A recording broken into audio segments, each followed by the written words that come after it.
शाळा सोडल्याचा बनावट दाखला सादर करून जात प्रमाणपत्र मिळवणाऱ्या एकावर कराडच्या तहसील कार्यालयाने कराड शहर पोलीस ठाण्यात गुन्हा दाखल करण्यात आला।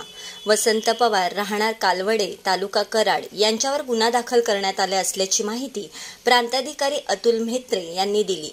कराडच्या सेतू कार्यालयातून लमानी विमुक्त जाती संवर्ग चे प्रमाणपत्र घेण्यात आले होते। त्या जात दाखल्याची पडताळणी जिल्हा जाती पडताळणी समिती सातारा यांच्याकडे गेला असता धर्मू पवार यांचा शाळा सोडल्याचा दाखला बनावट असल्याचे आढळून आल्याने कराड शहर पोलीस ठाण्यात कलम 335, 336, 2, 336, 3, 337, 339, 340, 2 अंतर्गत गुन्हा दाखल करण्यात आला आहे।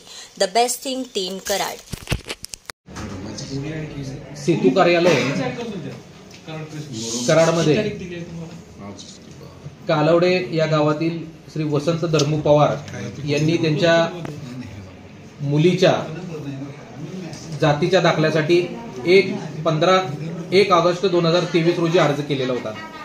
त्या अर्जासोबत जोडलेली कागदपत्र त्यामध्ये त्यांनी त्यांच्या आजोबाचा धर्मू हेमलू पवार यांचा जिल्हा परिषद प्राथमिक शाळा कालवडे यांचा शाळा सोडल्याचा दाखला आणि त्यावर नमूद असलेली जात हा शाळा सोडल्याचा दाखला जिल्हा परिषद प्राथमिक शाळा कालवडे यांच्याकडून निर्गमितच केलेला नव्हता। हे निदर्शनास आल्यानंतर जात पडताळणी समिती यांनी याची पडताळणी केली आणि तो दाखला हा त्यांना जिल्हा परिषद शाळेतून देण्यातच आलेला नव्हता आणि त्या दाखल्याचा वापर करून त्यांनी तहसील कार्यालयातून अर्ज करून त्यांच्या मुलीसाठी जातीचा दाखला त्यांनी प्राप्त करून घेतला। हा दाखला